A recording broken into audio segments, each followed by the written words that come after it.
What is going on, NoDQ Galaxy? This is your girl Cindy G here, and today's video, this is going to be the review video for the first ever all-women's pay-per-view, WWE Evolution. And joining me here, you guys are already familiar with these wonderful dynamic duo. First up, say hello to the biggest Bella Twins fan ever, Caitlin Bella. How's it going? I'm good. And right next to Erin, well, she is the anti-Bella Twins fan, like me. Say hello to Miss Erin K. How's it going? Good, how are you? I'm doing good, thank you. How you ladies doing overall, since you guys are here in person, right next to each other? That's right. Well, we're not fighting, so that's good. We made it through the night. Okay. No, we didn't. Okay, that's good to hear because I can't wait to see what are you guys' perspective on the main event match so far. But without further ado, let's go ahead and talk about the pay-per-view briefly. I honestly feel this pay-per-view has actually leading up into my expectation. As a female wrestling fan since 1999, WWE has done it to bring more of this cultivating pay-per-view that brings more like into a game changer. I'm actually still choked up, you guys forgive me, because like seeing like one of the matches that kind of like made me choked up, like bringing like a little girl inside of me, knowing the fact that we saw these women did one hell of a great job so far. But I'm gonna go ahead and have Caitlin start off first. What do you think of the pay-per-view so far? Well, I thought it was great. I enjoyed myself. We had a lot of fun. I think it had potential to not go well, and it did go well, so I'm happy about that. And I've also been watching for a long time, since like 97, 98. So it is cool to kind of see the progression of everything and all of that. Right on. And what about you, Erin? It was better than I thought it was going to be, for sure. I feel like it could have been I still feel like it could have been a little bit better, but it definitely was much better than I thought. And I honestly think probably it helped watching it with Caitlin, because it's always more fun when you like watch it with somebody else, because if they're like into it, you automatically get more into it. So, but overall, it was better than I thought. And I agree as well. As you guys saw on my tweet and on my Instagram story that I actually have my little sister watch her first ever WWE pay-per-view, even though she's like 5 years younger than me, and plus she's a fan of Total Divas since season 1 and Total Bellas. I just wanted to throw this out there, guy. But this is her first ever wrestling pay-per-view, and me and her had a great time watching the pay-per-view. I kind of fill in what's going on, but she just wanted to watch the whole Ronda Rousey versus Nikki Bella's match because she's a huge fan of the Bella Twins as well, like you, Caitlin. But yeah, so far. And I know I'm going to get a lot of questions. Is my sister going to consider watching more wrestling? Well, let's just say time would tell, but she's going to stick with watching Total Divas. But anywho, let's go ahead and... She should do both. Yes, I agree. If she will have enough time, since she's going to be getting ready to graduate from college in December. But anyway, yeah. Anyway, let's go ahead and start with just the main card already, because in the pre-show, there's no match, thank goodness, just the usual panel and the red carpet as well. But anyway, let's go ahead and go to the main card. So the opening of the show you have is actually the band. Of course, you have is Lizzie Hale and Nita Strauss. These ladies did a phenomenal job, like performing on stage before each of the matches start, and it kind of brings me more joy to it on my end, because it kind of reminds me of like past pay-per-views where you have this well-known bands, and in NXT as well. Like normally with like bigger NXT takeovers, it kind of brings a feel-good moment for that. And I wanted to say this to Kayfabe Candy, as he is our residential musician of NoDQ.com. He gave it a double thumbs up, and of course his usual goth chicks comment, but yeah. Anyway, what do you guys think of it? I thought it was different for sure, so it was cool to see like a pay-per-view start. in a different way. Well, we saw when we went to WrestleMania last year, or I guess this year, I think Hailstorm they did Ember Moon's entrance, and that was awesome. I'm a big fan of live music, so I always enjoy when they have bands come out and play. It's more real. I agree. I second that as well, especially coming that is like an independent musician, because for me, I'm like somewhat of a supporter of independent bands and also indie musician as well, like bringing more of the spotlight for that. And I'm pretty much like one of them did the theme song for Mae Young Classic last year and this year's as well. But comment down below, you guys, what do you think? But do you guys think? I don't know. But anyway, let's go ahead and start with the opening of the match. So it was the tag team match between the team of the Attitude Era ladies, Trish Stratus and Lita, versus the team of the Alice in Wonderland Ruthless Aggression era / the Divas Transitional era, Mickie James and Alicia Fox, along with Alexa Bliss. Now, I must say, first of all, this is by far one of the pretty good start of an opener of the match. You had is Lita coming out, and she was actually wearing her old ring gear, kind of as a nostalgic, of course, her infamous thong. However, I have to critique on that because I'm actually a graduate fashion merchandising major, double certificate. And her thong seems too high-waisted. I was like... Yeah.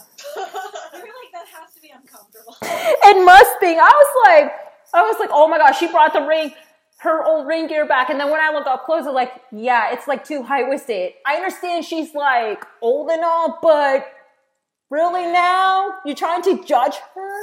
I mean, come on now. But then again, I must say, like, Alexa Bliss coming out to her cosplay of Alice in Wonderland, along with Mickie James as the Queen of Hearts and Alicia Fox as, forgive me, who is that one character in Alice in Wonderland with, I think it's the Mad Hatter with the time. I'm debating either the Mad Hatter or one of the rabbits. She got the clock, like she could have been the bunny too. Yeah. I don't know. Rabbit. Yeah, it's been a while since I watched Alice in Wonderland, guys, especially the live action, which the live action is by far amazing, and I haven't seen the Looking Glass. But anyway, let's go ahead and put that aside.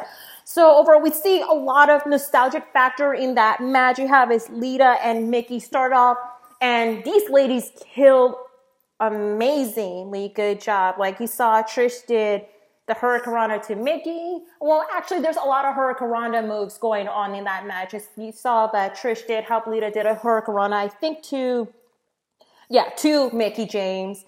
And then you see a lot of the whole nostalgic factor to it. And you see Alexa did get involved a bit during the match where she actually did push off Lita when Lita was about to do her infamous Lita salt. For that. And I also wanted to give like more of like a nostalgic where Trish Stratus did lick her hands when she's about to do her last chop to I think it was, let's see, Mickie James. Yeah, I'm just looking at my notes. My writings are weird and all that. But the most amazing factors that you have is both Trish and Lita got the huge pop from everybody with the "You Still Got It" chant. And of course, these ladies still got it as well, especially with Lita. I'm very impressed with her match, especially compared to what happened in the Royal Rumble. Yeah. She did by far an amazingly impressive job as well. And at the end, somewhat towards the end, Trish did the Stratus faction to Mickie James until there was a botch, you guys. There was a botch where Alicia was trying to break her. Botch, that's right. And then afterwards, Alicia did the botch break or whatever. Lita did come in, and then she did her twist of fate to Alicia, and then she did the Lita salt, and then Trish did the chick kick to Mickie. 1, 2, 3. Team Attitude Era won the match, and that was a really good opener of the match. Now, let's go ahead and start with you, Erin. Do you want to add your, anything else in the match that what I wrote? Because it was a lot of goodness going on.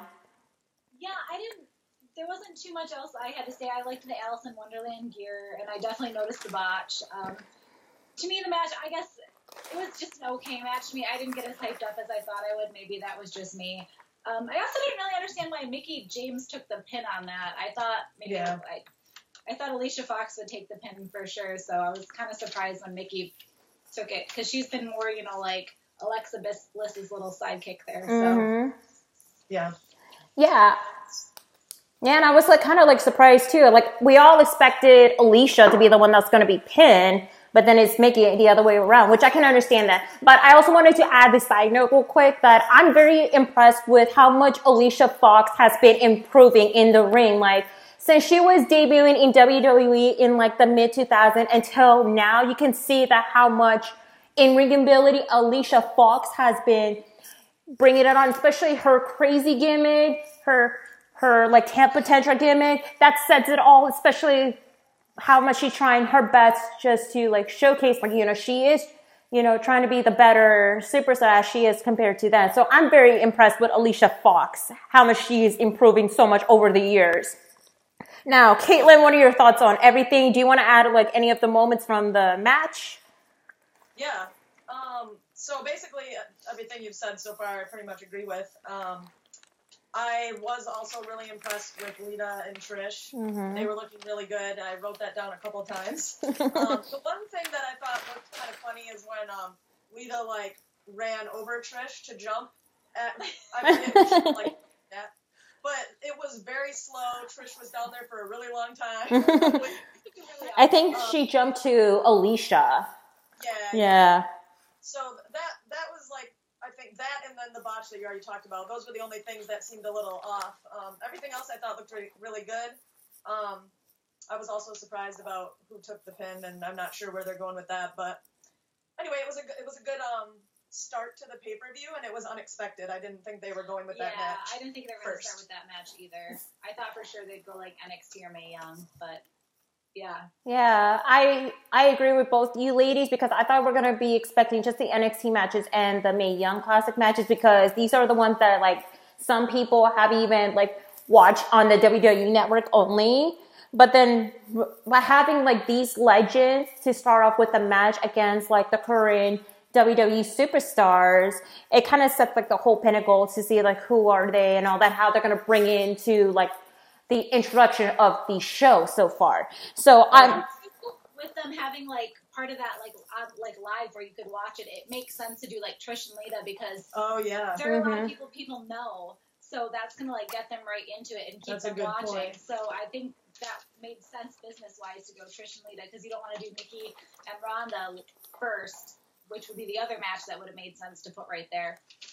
Exactly, and that makes it whole lot more sense, and I'm glad this is by far the opener of the match. Now, if you guys follow me on Twitter, that I actually started with a poll to see who's going to be the winner, and here are the final results of the poll of Trish and Lita versus Fox and Mickie James. So I have 67% people go for Trish and Lita, and 33% Mickie and Fox. So yeah, so everybody agrees and all this good stuff. So yeah, so by far a good start for this all women's pay-per-view. Now let's go ahead and move on to is the 20 women battle royale. The winner gets the championship title of their choosing. And I'm going to go ahead and read the entrances. So first one you have is Naomi, 2, Michelle McCool, and thank God there's no Undertaker chant. Let's just say that. Number 3, Sonya. Number 3, Sonya Deville. Number 4, the entrance that made me teared up because it's by far the most nostalgic thing ever. Alundra Blaze. Number 5, Carmella, with no dance break yet. Number 6, Selena Vega. Number 7, Kelly. Number 8, Tamina. Number 9, Ember Moon. Number 10, Happy Lana Day. Number 11, the First Lady of 205 Live, Maria Kanellis. Number 12, Mandy Rose. Number 13, Molly Holly. Number 14, Dana Brooks. Number 15, Nia Jax. Number 16, another entrance that made me cry because, of course, growing up watching this particular superstar, Ivory. Number 17, Asuka. Number 18, Tori Wilson, who still looks like a babe till this day. And also, number 19 and 20, the Iconics, Peyton Royce and Billie Kay. Now, we have, of course, the Iconics start off with their usual promo. I mean, that's pretty entertaining. But hey, guess what? They got eliminated first by The Legend and Maria Kanellis, which it says that, well, the Iconics are still buried, but that's just my opinion. So I'm sorry if you guys are a fan of Billie and Peyton, so I digress. But then, right after the whole, Iconics got eliminated, that's when the Battle Royale started. And I feel that at first it's starting to get a little bit sloppy. Like, all these ladies battled up. And there has been some people say they blinked at who was eliminating what, because it was a lot going on for that. But I'm going to talk about one of the best moments for that. So you have is Mandy and Sonya actually eliminated most of the legends like Kelly Kelly, Molly Holly, Tori Wilson, and then till on the turn of the event, Mandy eliminated Sonya, which I was like, what the hell? Because you notice that Mandy and Sonya are best friends in real life and all that stuff. So it looks like it's going to be an interesting turn how it's going to happen on SmackDown Live, or maybe on Sonya Deville's YouTube channel where they talk about donuts or whatever. But anyway, we did see a bit from Alundra Blaze. She did an okay job, but unfortunately she got eliminated early by Nia Jax, which it was sad. And then you see Maria did just a DDT signature move, and then her infamous Bronco Buster. So it kind of reminds me of her time in WWE during the Divas transitional era, of course. But it was good to see her back, that she still got it after giving birth to her daughter, Freddie Moon, for that. But then she got eliminated by Nia Jax, of course. And then you saw there's a face-off interaction between Tamina and Nia until Lana got in the middle, and then both of them started attacking other superstar, and then they got squared up again. And that was right after they did the war cry. And I don't know if I hear the war cry of Roman's "Oorah" or other WWE Legends war cry. Yeah, the "Oorah." Yeah, just like a tribute to Roman. And then, of course, and then you got Lana in the middle, and she say, "Happy Lana Day," until, of course, Lana got eliminated by Tamina. And then that's when Nia attacked Tamina afterwards. So there's a lot of good moments for that. And then you got all of the stars that's still in the match did superplex. Everybody did superplex except for Ivory. She was by the apron, just witnessing. But then again, you saw dance break from Carmella and Ivory, which it kind of brings more of a nostalgic factor from Ivory too, because she started in the Attitude Era on her own until joining that most annoying stable, the Rise to Censor. And then once the dance break ended and all that good stuff, that's when Mandy started attacking Ivory, but then helping Ivory, it was Carmella, and that's when Carmella eliminated Mandy Rose, which, thank God, the Legend Killer is over. And then that's when you saw a lot of pretty interesting moments. One moment, Michelle McCool did give a big boot to Ember Moon, and then Ember got eliminated by Michelle McCool. And so far, many good moments. Ivory still got it. She did the crossbody to Tamina, but then she got eliminated by Asuka. And lo and behold, the final four was Ember Moon, Asuka, Tamina, and Nia. And then once Ember Moon and Asuka squared off, that's when the NXT chant break out. And then unfortunately, into the pissed off moment, Asuka got eliminated by Ember Moon, which kind of makes me sad because she was my number one pick, but it is what it is. And then unfortunately, you got Tamina got eliminated by Ember. And you thought that it was Ember versus Nia, but no. Selena Vega surprised. And then once she kind of like did her showboating or whatever, that's when Nia did kind of like, you know, squared off, and then she did eliminate her. And then now it went down to these ladies, Ember and Nia, and guess what?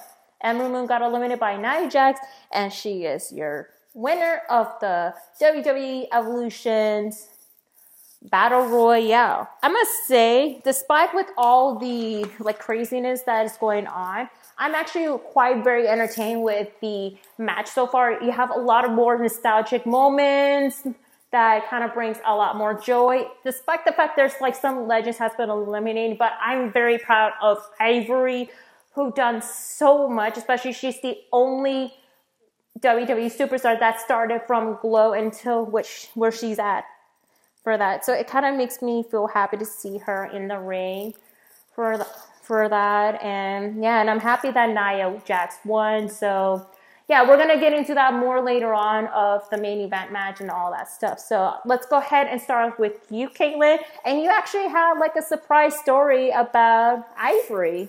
So yes. So two things about Ivory. Well, I met her at Access, and she was extremely nice. She talked to me for a few minutes. She like signed the program on my back. Yeah. But we had also gotten an Uber, and the driver was like, "Oh, you guys are here for WrestleMania?"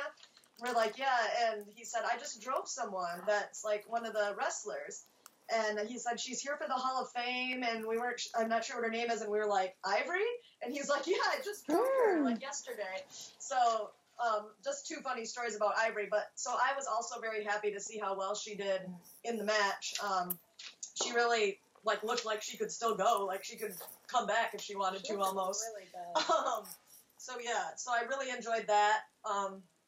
That was like a breath of fresh air. And the dance break was funny. I liked that she was in it. In our predictions video, I said I really hoped that everybody got an entrance, and they did. Yes. So I love that. Got to see all of that. I don't understand Nia winning because now we're going back to Nia Ronda again, which we already have seen. Which wasn't really entertaining the first time. No. So I'll kick it over to you. What do you have to add? Yeah. I have the same thing. I thought it started out kind of slow, but then it really picked up as the end, like as people got eliminated. But it's always kind of like that with the match like that. There's just too many people in the ring, and you can't do much until people are out. I wasn't a big fan of that. It was an 8-woman, the suplex. I wasn't a fan of that. Like, they just done that in the one match with, like, the Bella Twins. And, ooh, sweet, you suplexed each other. Great. I wanted Ember to win. I was hoping she did. Me too. Oh, and also we had 4 of us in the room watching, and we were hyped for this match. We were hyped. We were like yelling. Yeah, we were all like going Ember. And like I thought when it was just Ember and Nia for a minute. I was like, oh, Nia's gonna win, and then Zelina popped out. I'm like, oh yeah, I forgot about her. So when that happened, we thought, okay, maybe Ember has a chance because they can like do a 2-on-1, and then nope. I feel bad saying this. I kind of feel like Nia winning was kind of like maybe a bit of a pity win, like with everything that's going on with Roman and they're related, that they kind of maybe just gave it back to her. I don't know why else she would have won. We already saw this match. Why are we going back? Yeah. Yeah. Let me go ahead and sip on that. That tea again. It's some orange juice. But girl, I understand that everybody having like opinion about like mixed reaction about Nia winning because everything's going on with Roman and all that.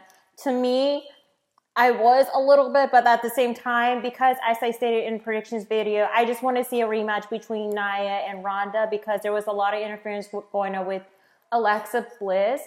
But regarding everything that's happening, and I feel that with her win, it could set like another heel turn for Nia, but it better be like in a proper way of a heel turn.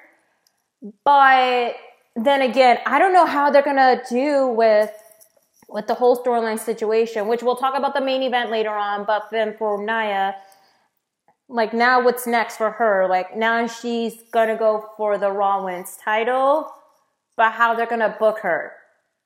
face or a heel. So there's a lot of uncertain questions of what's going to happen and all that. I mean, on Monday Night Raw, we saw Dean Ambrose turn heel after him and Seth Rollins won the Raw Tag Team title. Yeah. I don't know if it's going to make sense. If not, it's going to turn heel again, but who knows what's going to happen next. But it's going to be something like a long, like, thought process to just, digest, but at the same time, it was like her moment for her to win, because like the way she's booked is kind of like seems to be a bit lackluster, but this is like her moment and all that. But now I must say this, I actually do feel bad for Asuka already since she got eliminated from Ember Moon, but I just hope WWE better have like a right way to book her, even though there's like a lot of stereotypic comics going on about Japanese WWE superstar, which I'm going to get into that later on when we're going to talk about one of the matches, which I'm not going to say, you guys, but it's just going to be pretty much a shame for that as well. But then again, I am pretty impressed with the Battle Royale, especially I'm glad there's like the entrances. I'm glad there's no repeat of WrestleMania 34. And what sucks is that we barely see any NXT Women stars during the Battle Royale, but it's alright. I mean, I enjoy it so far. But let's go ahead and say, who is your favorite entrances? For me, it's just Alundra and Ivory. What about you, ladies? I love entrances in general, so I liked seeing everybody come out. But I would agree with Ivory, because like Ivory and Jacqueline were like the two that I remember from when I first started watching, like being kind of like the women that I watched. So I guess I'd say Ivory. Yeah. I don't know if I really had a favorite. I was kind of disappointed that Ember Moon didn't get like, where she gets like that red and orange like moon in the background. That kind of disappointed me that she didn't get that. But I mean, I get it. They can't do full entrances. Yeah. And I'm kind of like a little bit disappointed about Maria Kanellis' theme music, because I thought she's gonna come out to her old WWE theme entrances, but she only but she only came out to her and Mike Kanellis' theme entrances, which I can understand. But how cute where WWE put the camera on Mike Kanellis and their daughter, Freddie Moon Bennett, with her cute pink earphones. So adorable. Sorry, I'm a girl. I like babies. They're women as well. We all like babies. So, yeah. Anyway. That, like, they kept showing, like, people's guys in the crowd because it was just, like, a nice support thing, I thought. Yes. Me too. Like, we saw Finn Balor. We saw Mike Kanellis, his daughter Freddie, and we saw Miz and Maurice as well, which I'm surprised Maurice didn't compete, but I can understand. Yeah, and it's pretty much like showing a way that these women are ready to put up one hell of a fight, especially bringing in what they're cultivating in the pay-per-views. Yep. Yeah, so let's go ahead and move on to the next match, which I feel this match was somewhat rushed. But it was one of those feel-good moments, which is the Mae Young Classic finale, which you have is Toni Storm versus Io Shirai. Now, I do pay attention to theme music. You guys, know me, I love to listen to music. I have Kayfabe Candy, who's like the NoDQ.com residential musician. And I noticed that Toni Storm did actually came out to her old Mae Young Classic theme song from last year, which is actually quite better than her current theme song from Mae Young Classic and the NXT UK. And then Io Shirai's theme, I'm kind of indifferent for it. I have no opinion about it, so it doesn't bother me anyway. But anyway, so the match started out pretty good. There's a lot of takedowns, submission holds so far, and it was like a pretty impressive match. And then you have Io did the drop kick to Toni, where she got off the ring.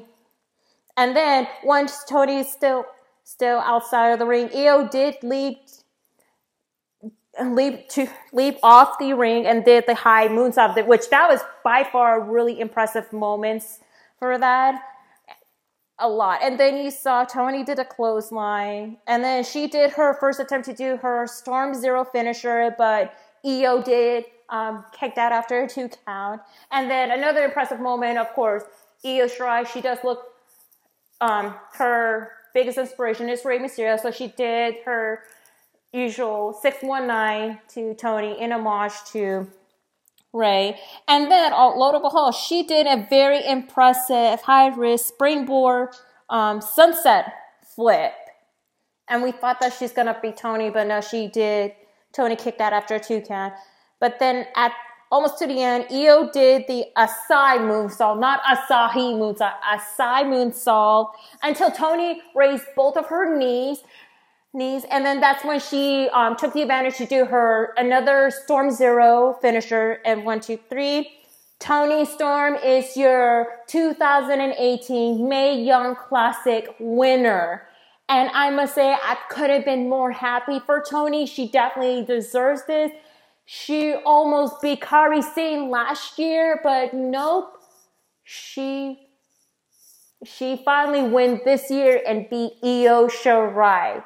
And so I'm pretty happy about the match, even though number one, it's too quick, and number two, there's no winner gets a title shot. So I'm glad they leave the whole title shot out of the way. Just focus on more of the winner, since now that Toni is currently signed with NXT UK, and I can see more of how WWE is gonna book her high and all that. So it is a pretty good match so far. So let's go ahead and start off with you, Erin. What do you think? I thought it was a good match as well. I thought it was short. It was too short. They should have been able to go a little bit longer, especially when that 6-woman tag match went so long afterwards. Yeah. And I mean, that was a decent match, but I think they could have easily cut 5 minutes from that match and given it to Toni Storm and Io Shirai. I also think Toni versus Miko Satomura was a better match as well. But overall, it was a good match, and I enjoyed it. I just think it should have been longer. Caitlin? Me or you? Okay. I don't want to jump the rotation if it's you first, Cindy. No, What? Me? Yeah, you. Okay. Yeah, you. I didn't know if you just did the match breakdown and you hadn't given your thoughts yet. But, so I agree that it was short and that the other match was better that she did before it, probably because they had cut the time down on this match. Well, when every Mae Young Classic, they start it and they're like, this has this long of a time limit. Right. What was the time limit for it? 25 minutes, I think? For the semis? Yeah. So maybe they probably went almost that, and I think this was a 10-minute match.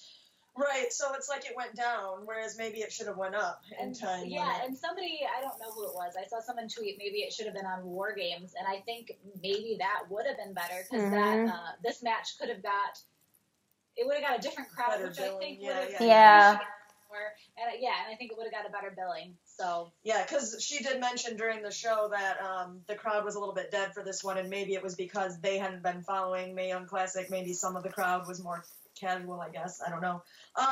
So basically, I thought the match was really good. I didn't really have anything to write down. There wasn't anything wrong, but also there wasn't anything super standout that I could write. Just good match. I agree.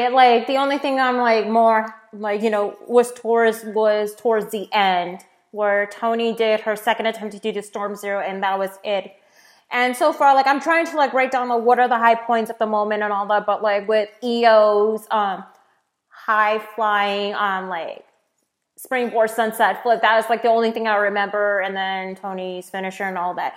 So overall, this match was pretty good, but I feel, like I said, it feels too rushed. It's because of the promo they added for the Evolution. You have those past and present and future female superstar talking about Evolution. That's kind of taking the chunk of the time instead of focusing more of the matches or the build up for all the reason.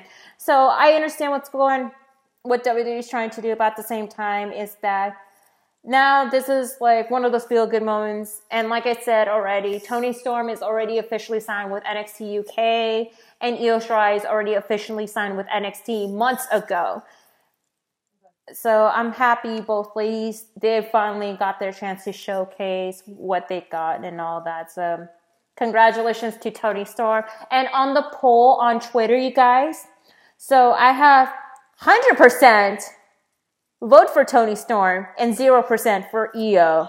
Yeah, I'm very surprised. Yeah, so it's pretty crazy, come to think of it, but yeah. Okay. Alrighty, so let's go ahead and move on here. So next up you have is Aaron's favorite match, which is the the 6-women tag team match between the team of Natalya, Sasha Banks, and Bayley versus the team of Pennywise, Leatherface, and Jigsaw, aka the Riot Squad. So yes, the Riot Squad came out in homage to their favorite horror movie character as well. You have Liv as Pennywise, Ruby as Jigsaw, and Sarah as Leatherface. And I must say is that at first I thought the 6-women tag match is going to be pretty much all over the place, but I'm very surprised how it turns out, ladies.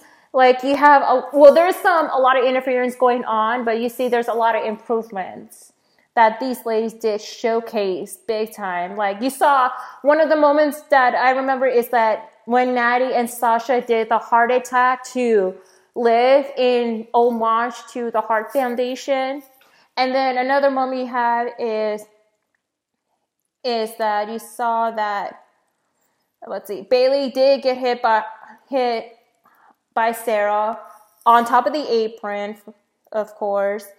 And then there's like a lot of mess going on towards in the middle. But then you saw that there's like a bit of a botch going on from Sasha Banks, like on the top row when she trying to do the salt. Yeah, there was another botch, you guys. I don't know what's going on with the botches so far. But hey, like when she was trying to do that dive to the Riot Squad, it looks like a botch. But then the Riot Squad did caught her, and they did drive her to the barricade so hard. So I think that kind of like savaged the botch for sure. And then you saw like, I don't know which team did like a homage to one of the a legend tag team. They did like a Doomsday. I kind of wrote down so for one of the moments for that. And then you saw also Natalya did the double sharpshooter to Sarah and Ruby, even though Ruby did tag on Liv, but she was outside like, trying to get that perfect moment until Liv did break the pin, break the double sharpshooter, and she did the Jersey code breaker to Natalya, but of course, Natty got kicked out after a 2 count. But then after each of the ladies, Natalya, Bayley did their usual signature move. Sasha did the tribute to Eddie Guerrero, the Flock Splash finisher to Liv, and Team Babyface won. Overall, it was a pretty decent, good match. There's like a bit of a botch moment going on. There's a lot of interference going on, but I'm very impressed with all these ladies put up one hell of a fight. They knock it out of the park as well. So let's go ahead and give your thoughts, Caitlin. What do you think? Is there anything you want to add on the moments and whatnot? I really liked it. I thought it was better than a lot of the 6 tag matches that we've been seeing. I agree. So that was good. And yeah, it went long, but I guess maybe, everybody's complaining about Sasha and Bayley didn't get a good spot on the card and all of this stuff, so maybe they were giving them their time to like shine and be out there for a while. So I guess maybe that was a positive. Natty too. And the Riot Squad, but the Riot Squad, they haven't been around as long yet as like Sasha and Bayley and like they're considered the 4 horsewomen, so yeah, well, right. So like the face team definitely, I guess they deserve their time out there and whatnot. But I do think you could have taken a little bit from this match. You could have taken a couple minutes from Becky and Charlotte, and that would have still been fine. You could have taken a little bit out of the beginning of Ronda and Nikki in that beginning section and given it to the one we were just talking about, Mae Young. So, yeah, but overall, good match. I was interested the whole time, so. Yeah, and I feel like this particular match after the Mae Young Classic, it was like one of those filler matches, but these ladies did an amazing job. But I feel that this match should have been happened after the Battle Royal, before the Mae Young Classic, just to get that more of a build-up, but also kind of like a water cooler break type of match. Now, Caitlin, I want to hear your thoughts on this 6-women tag match, and let me go ahead and sip slowly, so go ahead. I think you meant Aaron, but go ahead. I mean, who did I call? Oh, I'm so sorry. I mean, like I said, I'm still choked up with Evolution. It's like kind of like pretty much a good feel-good moment. At the same time, I have these notes on me, so yeah. So, Aaron, go. I didn't hate There you go. In the beginning, a lot of it was a very like typical tag match where Sasha's getting beat down in the corner and can't make the tag, and then Bayley's getting beat down in the corner and can't make the tag, and then you've got like the hot tag.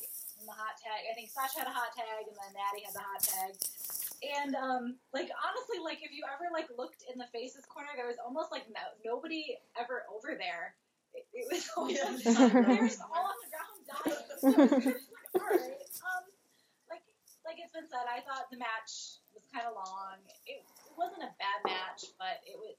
I definitely think some of this match and some of a couple other matches could have gone and given the Mae Young Classic a little bit more. But overall, it wasn't bad, and I think all the women did get to showcase like their talent, and they looked good out there. So I didn't hate it. Yay! So. Did its job. Yeah, I wasn't bored during the match, so that's a good thing. That's awesome to hear. I mean, regardless with 6 women tag match, I just hope they better continue on with like this whole standpoint of it. My concern, how they're gonna carry it on Monday Night Raw, especially with the whole situation with Sasha and Bayley. I mean, yeah. we didn't mention that moment where Bayley like laid over Sasha and took the. Oh yeah. That was kind of like a weird ride or die moment. Like she's trying to defend her BFF, which she's still oblivious about Sasha being in love with her.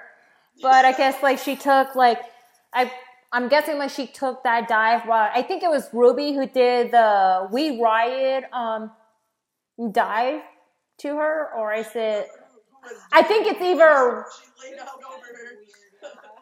So yeah, it was like a pretty weird morning, but I guess it just showed like, you know, she is like a ride or die for Sasha, but well, I guess we're gonna have to accept the term that there is no Sasha heel turn, so I'm sorry, NoDQ Galaxy. Sasha heel turn is not gonna happen until 2019. I don't know, but yeah.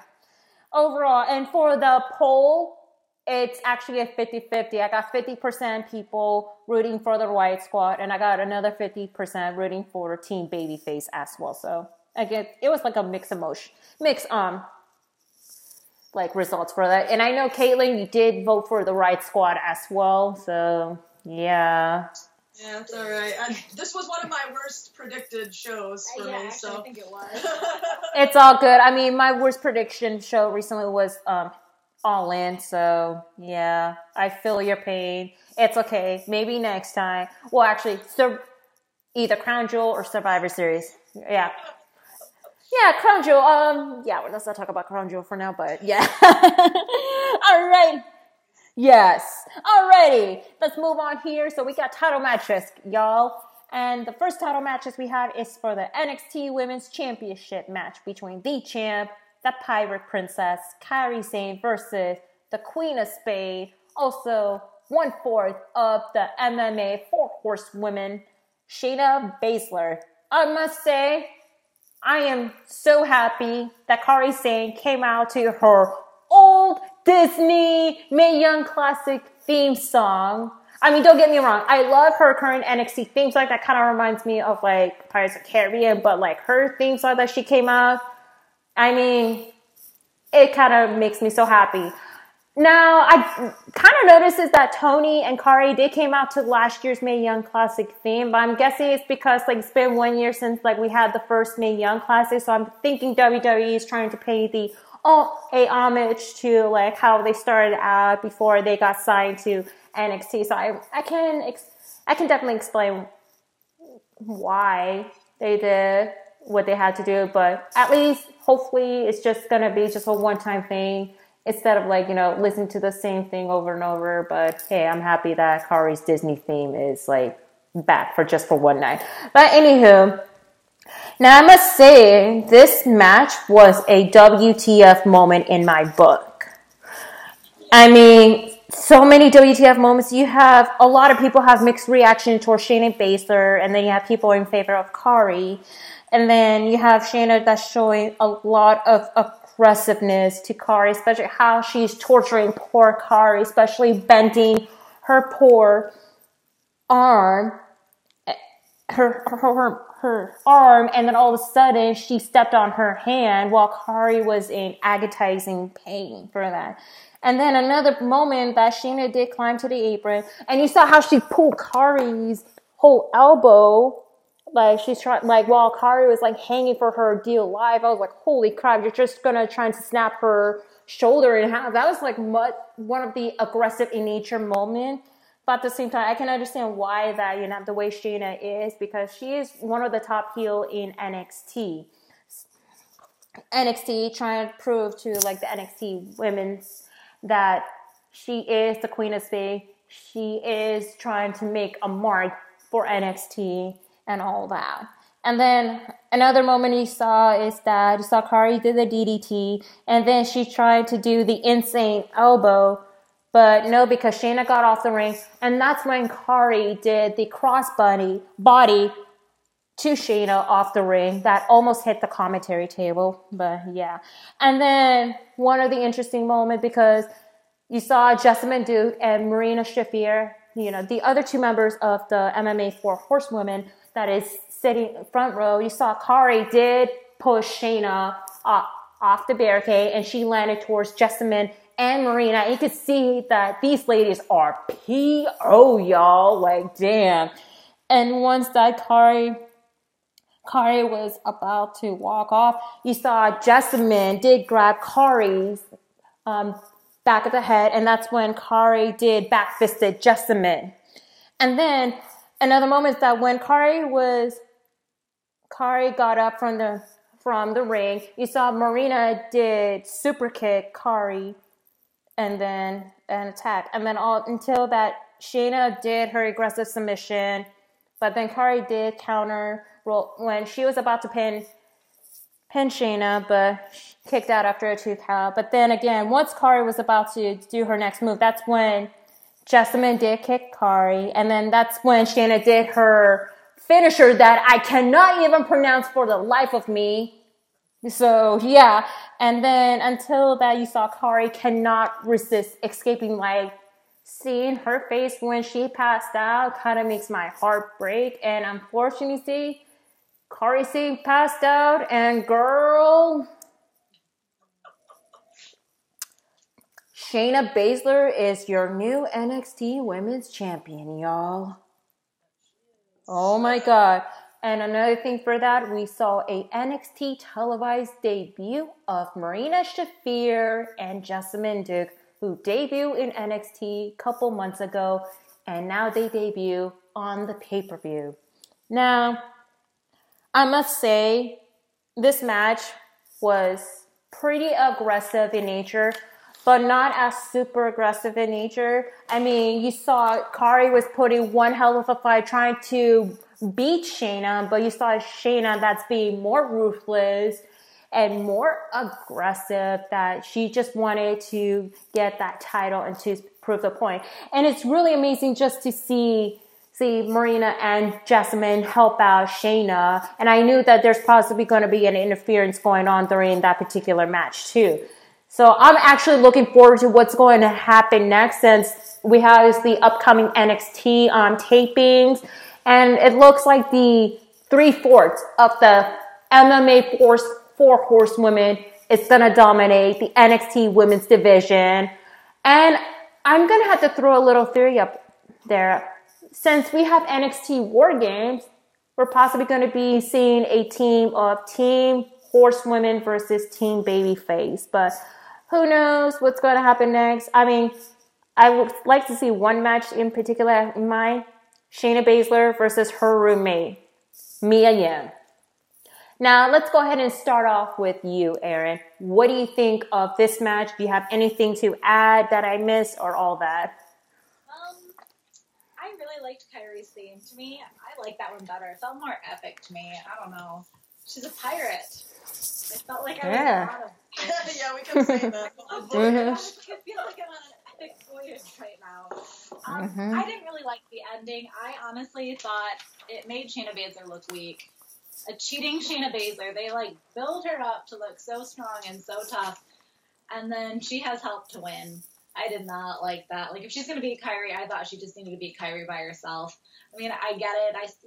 You saw her getting thrown into them, but I did not like that. I'm interested to see where they go from there, but I thought they made Shayna Baszler look weak at the end there. I see. And I understand for what you're saying, especially the fact that, like, we have Jasmine and Marina was helping Shayna out just to see if Shayna's going to get the win. I think this is like a perfect time. Like, the reason why they're getting interference is because it's now time that we're debuting more NXT stars on television. And that's like the way that how they're going to book Jasmine and Marina so far. But with Shayna, regardless if she beat Kari or not on her own or getting us some help, I mean, it is the perfect way of the story. But now I can understand that there's probably going to be some mixed reaction about it as well. But then again, I think it's like a right call because, like, we're not sure when Shayna's going to debut. But I guess they're going to wait until, like, when Jessamine and Marina are getting used to NXT. And it looks like it's probably going to be their time to get called up along with Shayna together. So we're probably going to see, like, all three of them debut to the main roster sometime around 2019. Now, Caitlin, what is your thought on everything, and do you want to add anything about the match and everything else? Yeah, so... That's an aggressive, yeah. This was the match that Michael Cole said, both men... I gotta sip on that. He said, both men are both these men, and then he corrected himself to say, well, that's where I have it written, so... Okay. Thank you for writing that out. I'm going to think it was this match, because I wrote it under them, but anyway, then he corrected himself and said both women, so I thought you, probably didn't like that, Cindy. Oh, no, it's all good. I mean, even though I'm not a fan of Michael Cole, but you know what? If he called up the matches, I expect botches, and I was entertained by most of the botches. And by the way, we have some male refs in Evolution as well, which I don't mind it at all, but I'm glad we saw Jessica Carr did officiate the Mae Young Classic match and also the NXT Women's match as well. So it is what it is, but the botches makes me laugh big time. So anyway, continue on, Caitlin Bella. So something else I thought they did a good story with, like, the hurting of Kyrie's arm. Because a lot of times, it's just the same thing always, and I guess it kind of was, but I just thought they told the story well with it. Well, I don't think we've ever seen, like, a move like that where she's like holding on to pick Kyrie up by her arm. Yeah. That's easy. Yeah. So there was that, and then, but I just, like I said in the predictions video, I felt like it needed to be time for a new feud, so now we've got a rematch coming, and, like, you know what I mean? It's been these two for a long time. I mean, I feel like they could have debuted the MMA people maybe even at NXT. They could have just come out and, like, beat Kyrie down. Yeah. But it was a good match. I liked it. The ending. It probably would have been my match of the night had it not been for Becky and Charlotte, so. Oh, yeah, which we're going to be talking about that in a minute. So to add the final, like, poll results for the NXT Women's match, I had 38% of people voted for Kari to retain. And surprisingly, 62% of people voted Shayna to be the new champion. So I can understand that they just wanted to have more, like, a heel to represent NXT. Like, now we officially have heels of NXT that are champ. Tommaso Ciampa, Undisputed Era, and Shayna Baszler. And the only babyface in NXT that carried the title is actually Ricochet for the NXT. Yeah. I don't know. Wait, who are we talking? Pete Dunne. What is he? Yeah, what is he? Pete Dunne is in the NXT UK. I don't know what the hell he is. I mean, I thought he was a heel, but I guess he's like a tweener now. Like, I don't know. Like, I have no idea. Like, I'm hoping we're going to see Pete Dunne versus Travis Banks in the near future. But anyway, let's go ahead and move on to the next match because we're about to get off subject here. But anyway, final thought from my end. Hopefully we'll see Team 4 Horsewomen versus Team Faces. War Games 2. Make it happen. But anywho, let's move on here to the next match that This is by far the match of the night, which is the aggressive in nature last women's standings match for the SmackDown women's title, which you have is Becky Lynch versus Charlotte Flair. Let me go ahead and sip on that because I'm not going to be talking about some of the highlights. Holy crap, ladies. Holy crap. Yes. I have to write almost a 3-page note. Yeah. Well, not 2-page, but yeah. But anyway, that match started out kind of slow at first. But then again, it started to get more aggressive in nature as well. And I would say one of the highlights, is that when Becky and Charlotte has been tossing chairs in the ring, kind of like, the whole nostalgic of, and you saw... We were cracking up. What is this? Okay, for a little background, you heard the people are chanting EC Dub, EC Dub. Well, that is the homage to EC Dub. Remember, I think it's like one of the matches afterwards where like everybody was throwing chairs into the ring. That's still nostalgic of that. I didn't recall that during it. Well, after hearing the chant and after asking the guys, are they chanting EC Dub or CZW? Because I don't know what's going on with my TV. They say EC Dub. I was like, wait a minute, that infamous moment from EC, the chair throw. So this is by far one of the nostalgic moments how both Becky and Charlotte throwing the chairs. And then all of a sudden, for like during the one of the moments is that when Charlotte was setting up the table until Becky did hit her with the chair so brutally hard that you hear the whole agonizing cry from Charlotte. So there's like a lot of hitting going on. Like number one, kendo stick, which I don't know what's the thing with female wrestlers with kendo sticks. It's like their number one hobby or whatever. Or favorite weapon. Not hobby, weapon. What am I thinking? And yeah, and then now we have his chairs, which is awesome. And then you have is like this whole... And then you have his Becky did set up the table like a couple minutes afterwards. And then Becky did drop Charlotte Hart on the piles of chairs, which is like an ouch moment. And then there's another botch moment, you guys, if you saw. Like once the table was already set up, Charlotte did put Becky on the table. Charlotte did the moonsault to Becky, but it only landed her a little bit, causing the table to flip. So there's been a somewhat of a botch going on. But at least Charlotte did try again and did a swanton to Becky. And that's when the table broke in half. So that was pretty aggressive. And then all of a sudden, you saw Charlotte grab the ladder. And lo and behold, you guys, TLC has been flourished. So we got is candlestick. And then we also have this like tables, ladders, and chairs. There you have it. And I must say, one of the painful moments, you guys, Becky did the spine buster to Charlotte on the ladder, and you could hear the slam so hard, I was like, holy crap. I must feel Charlotte's pain and all that. And then a couple minutes after, you saw Charlotte did the figure 4 and then transitioned to the figure 8 to Becky while her legs was locked on the ladder. So that must have been like an ouch factor until Becky was trying to grab the chair, and she managed to got it, and she hit Charlotte with the chair, breaking her figure 8 finisher. And then all of a sudden, you have Becky grab the belt and she walked away, got out of the ring, and then went through like the audiences until Charlotte did chase her, and then she started to attack her. And then, of course, you have the commentator table spots. Again, like German announce tables, and then the main commentary table is pretty aggressive. And then you saw Charlotte grab the ladder to set up for, I don't know what she's doing, like a moonsault, until Becky used her title belt and then hit Charlotte so hard that Becky went up, and then she did her diving elbow drop to Charlotte through the commentary table.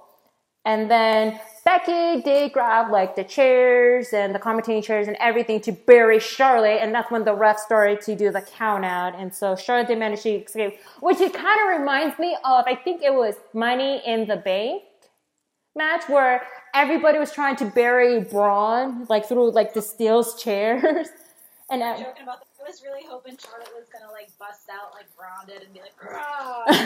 I know. Or do like the ooh raw when Charlotte did this spear to Becky after she hit her with the kendo stick. Yeah, it was pretty funny. But then towards the end, Charlotte did set up the table. But then again, and she did hit Becky, like slam Becky on the table. And then when she was on the top of the apron, was about to do a moonsault, Becky stopped, and then she grabbed Charlotte, and lo and behold, ladies and gentlemen, she did the power bomb. Ref counted to 10. Becky Lynch is your SmackDown Women's Champion. Finally retained the title. Holy crap, ladies. This match, by far the match of the night, this is the definition of aggressive in nature. The last women's standings match ever, Becky and Charlotte killed it completely. And I'm just hoping this feud better end. So let's go ahead and start off with you. I think, Aaron, what do you think of everything? Do you want to add like anything else from the notes and all that? Yeah, I liked this match. Was great. They killed each other. These girls beat each other up. I noticed like in the figure, when Becky was in the figure 4 there, when Charlotte had her with the ladder into the figure 8, Becky was trying to reach for the chair and she couldn't quite reach it. I don't know if you noticed, the ref kicked the chair to Becky so she could get it, and then hit Charlotte with it to get off the figure 4. Oh yeah. So I was like, oh, assist by the ref there. I also didn't kind of understand their count sometime. Like, how is Charlotte considered up when she's on her knees, but then when she had one foot on the ground and one foot and then was on her knee, the other one, and then she fell and got counted out. Like, I'm like, okay.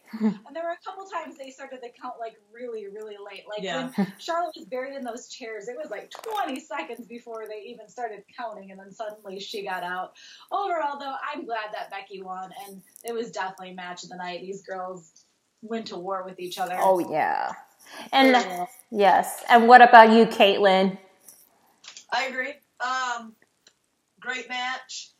I thought they had Charlotte acting kind of funny at the beginning of the match, and I thought something was up there, like they might do the double turn or something, or I don't know, but she was just like acting really weird with her facial expressions and things like that, so I thought something was coming with that. I thought the burying her thing was funny. I got a kick out of that. Gotta add those last 2 cheers on. Yeah. Oh, there was one, I have this written down, there was like one fall that Charlotte took where it really looked like her neck kind of got hit, and I was like, whoa. But yeah, I would say match of the night, and yeah, very good. I agree with her though. We both were like, so I was like giving kind of where I needed to stretch at this point, and I thought Charlotte was up, so I was like, oh, okay, like I'm gonna stretch my arm here, and she clearly got up, and then they were like, match over, and I'm like, what just happened? So like, I didn't understand, like, how can she be on her knees and and then have like a 1 foot and 1 knee, and then I guess maybe she fell back down, but yeah, she must have. I like, she was back on the ground. How is she considered up and then not there? I don't know, but whatever. I'm glad Becky won. Yeah, I mean, I think all of us were having our eyes blink that we thought that Charlotte's gonna stand up and have the match continue, but then again, it's like, whoa, Becky wins the match and stuff, and I was like, oh, okay, I guess Charlotte kind of fell, and that's it. Show us the replay either. Right. And I also, what was the point of having Becky try to walk away with the title? Yeah. DQ match.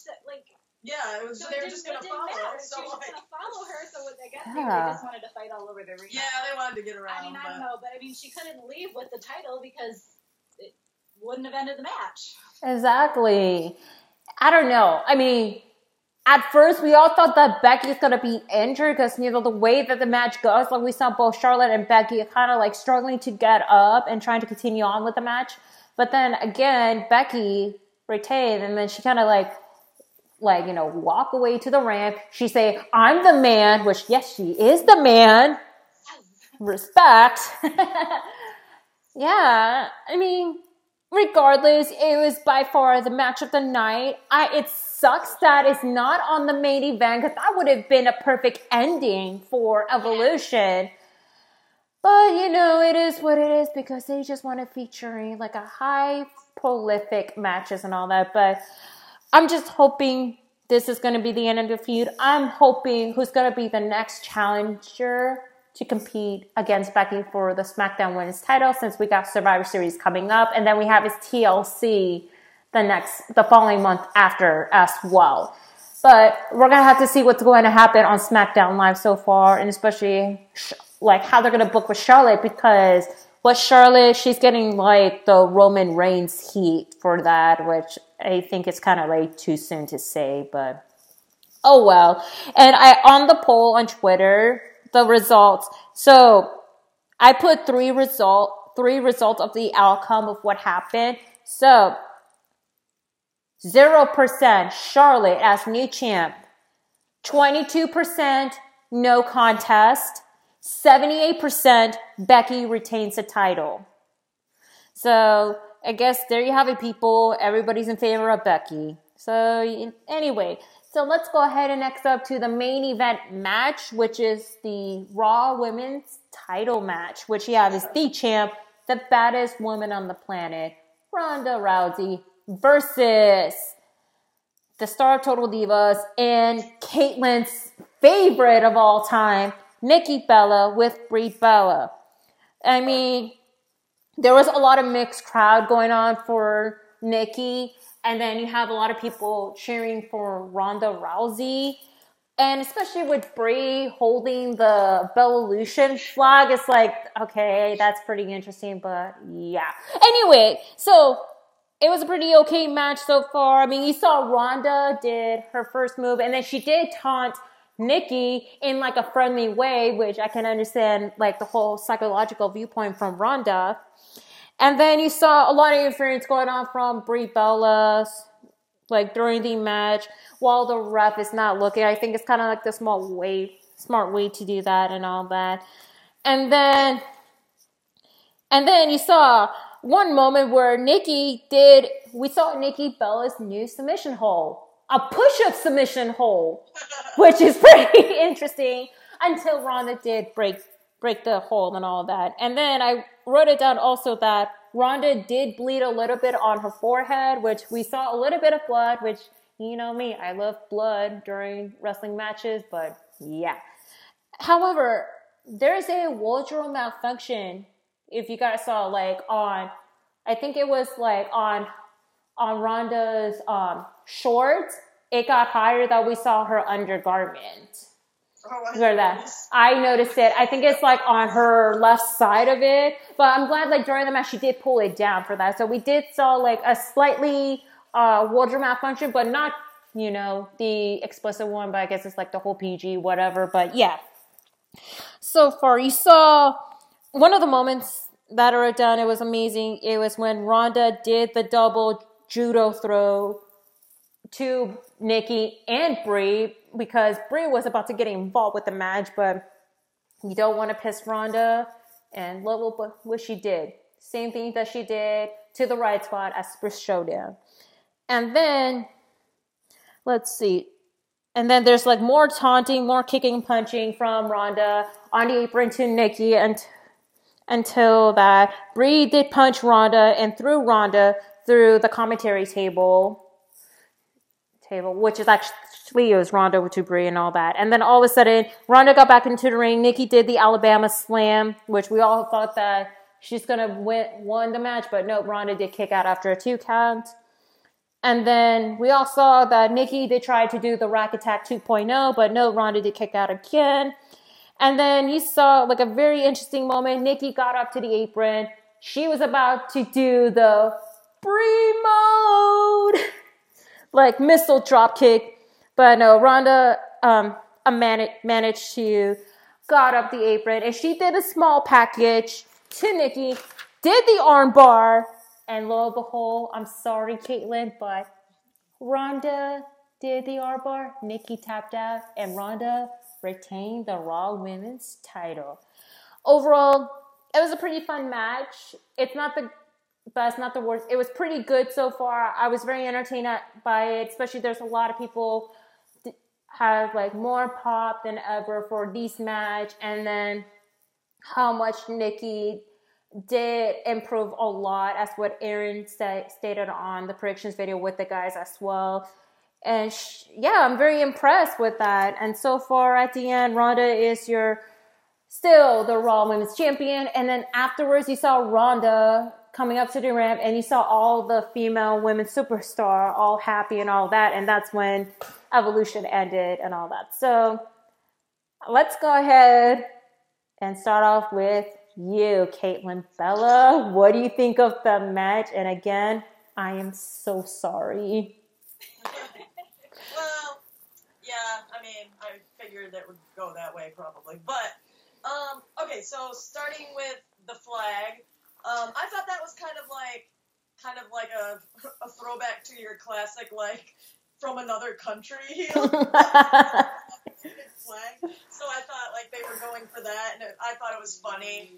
Yeah, it was kind of looked weird, but it was funny.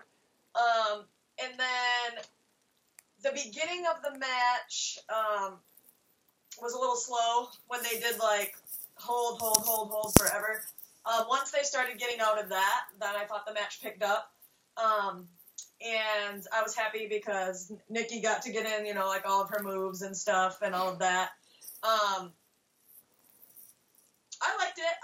I just, you know, I obviously wanted her to win, but probably thought she would not, but I just wanted her to do well, and I think she did do well. Because, you know, I also agree that she can wrestle and is not a bad wrestler, so, like, it bothers me when that gets said. So I'm glad that she, like, you know, did all right. And then also at the end, when they did Everybody Came and Stood Out, I did not see them out there, which was weird because everybody, as they were talking about in the chat, like, everybody else broke kayfabe and was just out there. Yeah. And then even if they were, like, beaten down and whatnot, or heels or whatnot, but they, I did, if they were out there, they were in the back, but I didn't see them. Brie and Nikki anyway. Yeah, I enjoyed it. I liked the match. I thought they did well. Just the beginning could have been tweaked, like, a little bit, I think. I could have agreed as well. And I also wanted to point out again, I want to give a shout out to our NoDQ.com brethren, TJS. He actually pointed out that while Nikki was getting off the ring and Ronda was about to chase Nikki, you saw Michael Cole was texting during the match. Oh, so yeah. that was, it was pretty interesting. Like, check out TJS's Facebook page. Yeah, there's the evidence of that. So, yeah. Anyway, yes. I was surprised that they did not do any type of twin magic thing or attempt it. And then when Brie came out, like, I knew they probably couldn't do it because she had the pants on, she had the hair back. So, but and they had the interesting camo new yeah.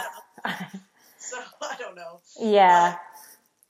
But I was happy with it. I agree. And speaking of ring gear, like, you saw Ronda's ring gear was blue and white as well. And to me, I feel like this is kind of like a pay tribute to Roman Reigns, because that was his signature ring color as well, since, you know, Roman is fighting for his life from cancer. So I think it's like pretty much like a hint of a tribute from Ronda. Now, anyway, Erin, what are your thoughts on this match? I know you have a lot to say, and we both are happy. Just kidding. The match it was okay. It's not what I expected. They both looked fine. Like, they did what you expected they were gonna do. Like she said, Nikki got in all her moves, and Ronda made her tap with the armbar, which is exactly what you expected. You knew Brie was gonna interfere. There wasn't anything really surprising. I don't know how Brie didn't get disqualified, quite honestly. Mm-hmm. Like, you're on the ring and you end up like in the move. Like, how are you not disqualified for that? And that was weird how she just like climbed into the move. Yeah, like, yeah. She just, like, on top of her. It just looked kind of weird, but you knew they had to get Brie in it somehow. But yeah, I mean, yeah, like you said, you knew they weren't going to do twin magic right away. They were dressed way too different. Oh, yeah. It was okay. Was it worthy of the main event of this pay-per-view? Mm-mm. Probably not, especially when you saw the match before it. Like, sorry. I do have one more point, though. Ooh. Go ahead. Not about that. I agree, you know, the match before was the match of the night. But they it did have me wondering though, because it went on for a while, and I was like, this is going on too long. Where at some point maybe Nikki was gonna win because they was just keeping it going too long. But as soon as you saw the Rack Attack 2.0, and you then were it like, failed. and Ronda's gonna win now. Yeah. I didn't like that they had Ronda like toy with her at the beginning. I thought like that wasn't needed. Like, don't toy with her, just put her in the armbar and let's just be done with it. Like, well, yeah, but they weren't. I did not want that. Yeah, especially the fact that the Bella Twins keep referencing about Ronda's mom. I was like, where's her mom all of a sudden? Like, we only saw. Yeah. Come on. And Nikki did leave saying, this is not over yet. So I don't know where that leads. I hope but it's over. What claim does she have? And no tag belt announcement. Why do we get Yeah, I mean, I was pretty shocked that we thought that there's going to be a teaser of a women's tag team title that's going to happen, but I guess it didn't happen. And besides, Stephanie didn't make her appearance except for just a video montage and congratulating Tony and Ira during the Mae Young Classic finale. That's it. That's all she did. Making an appearance, her and Triple H, which, of course, we got another male that made the appearance, which I'm not happy about it. It's Triple H, y'all. So, I must see this. I'm glad Ronda is the champ. I'm happy about that. But the thing is, how they're going to play out with the match between her and Ronda. I mean, no, her and Nia, sorry. I don't know. I think they're gonna have to turn Nia heel again. Which just doesn't feel like it's gonna have any sort of oomph behind it. Yeah. She like flip-flops every month. She does. And after like I think what Nikki and Ronda just had, it's like what can Nia say? Yeah, it's nothing. I mean, one of them has got to turn heel regardless. I mean, look at Shayna, Marina, and Jasmine. They're heels in NXT. Yeah. How about? Yeah, it would be. I don't see that happening. Yeah. Agree. And like, I have a feeling like for Survivor Series, we're probably going to see Team Bella versus Team Rousey. I mean, I don't know what's going to happen next, but who knows? I mean, Team Bella, maybe with the star of Total Divas, but nah, because Natty's face. But it is a lot of like how they're going to build up towards Survivor Series. That's the only question. And also with TLC as well. But overall, this match is really good. It should have been on the main. It should not be on the main event. But you know what? It is what it is because you have two stars that is like, you know, very high profile in the celebrity world. One who is a former MMA fighter and the other one, she is a star of a reality show on the E! Network as well. And also for like the poll on the Twitter. So I have 70% of people wanted Ronda to retain and 30%, I know one of you is Caitlin, is Nikki as new champ. Just kidding. I'm kidding, love. Sorry. But yeah. So anyway, overall for this pay-per-view, it kind of makes me lead to my expectation. Even though there's some moments where there's like a complete botch. And on the production value, even though it looks like it's like from an indie show, to me, I don't mind it at all. Because with the Evolution pay-per-view, it reminds me of the set from All In. And that's what bring more together for that. Like, after watching the pay-per-view, it kind of makes me, like, feel speechless, but in a good way as well, because, like I said, growing up being a wrestling fan on and off since 1999 until 2005 when Eddie Guerrero passed away, and then watching it back a year later, and then stopped watching completely when the whole Chris Benoit situation happened.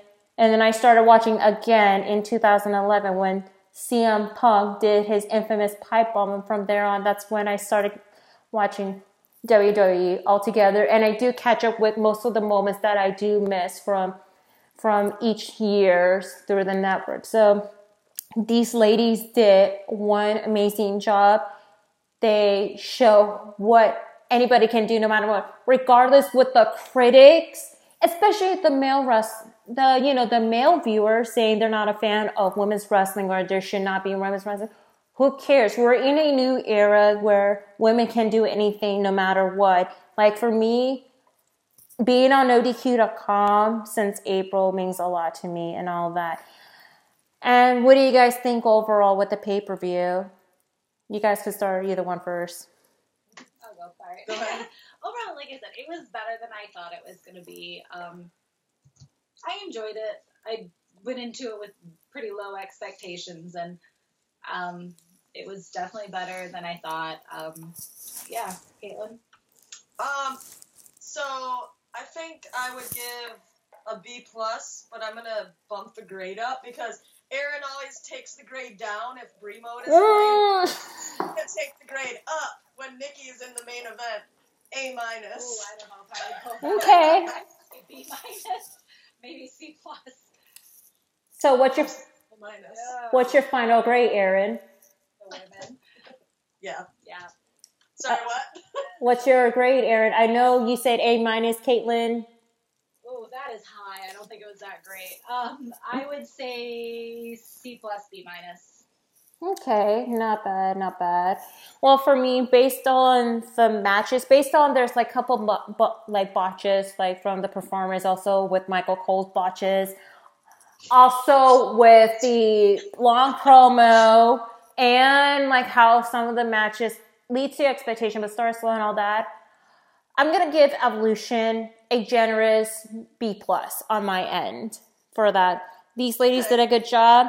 Hopefully we'll see another Evolution pay-per-view next year. I would say this, my favorite match of the night would have to be Becky versus Charlotte. Not the greatest match of the night or the worst and all that, would have to be, and I'm so sorry, I'm going to get a lot of heat for that. It would have to be the NXT Women's title. Oh, man.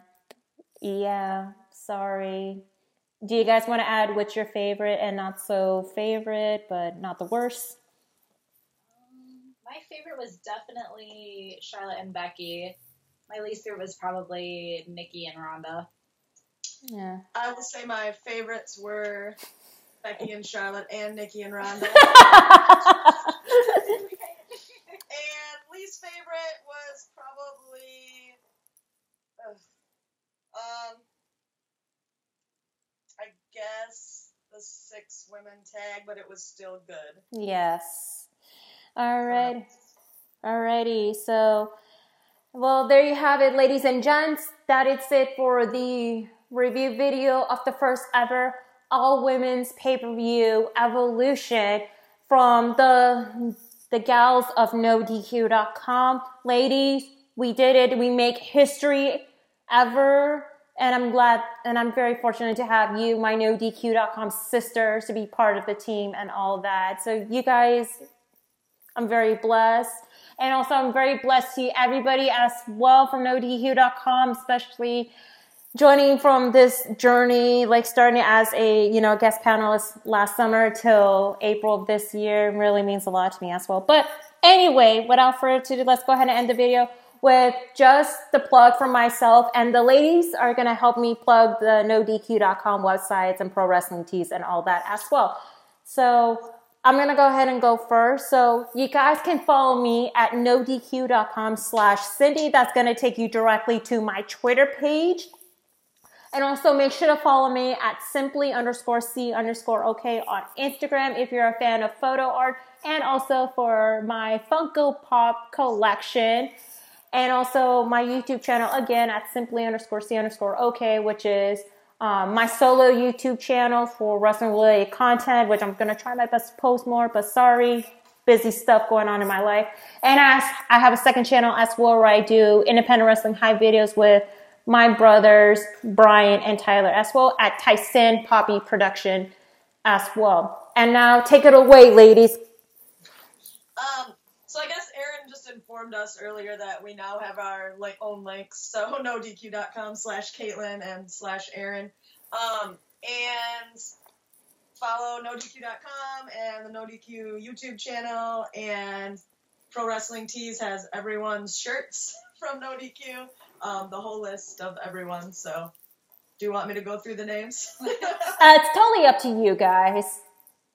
Up to you. Aaron, Jeff, Virtue, TGS, Kayfabe, Big G. Who else? Who am I missing? Kyle, yep. Chris Cass, Son Goku. Your wrestling trivia challenger champion, Greg Cherry, which I hopefully there better be someone that can beat Greg Cherry because he made me the worst wrestling trivia challenger in history with the 0, me, 10, Greg, but whatever, and Ren. And go on. And everyone else. Alrighty, guys. It's very late, guys. It's midnight now for us. So. Yeah, so I'm going to let this ladies go and all that. I got to go as well. So anyway, guys, this is Cindy G here along with Caitlin Bella and Aaron K. Hope you guys have a wonderful rest of your week, y'all. Cheers, y'all. Bye. Cheers.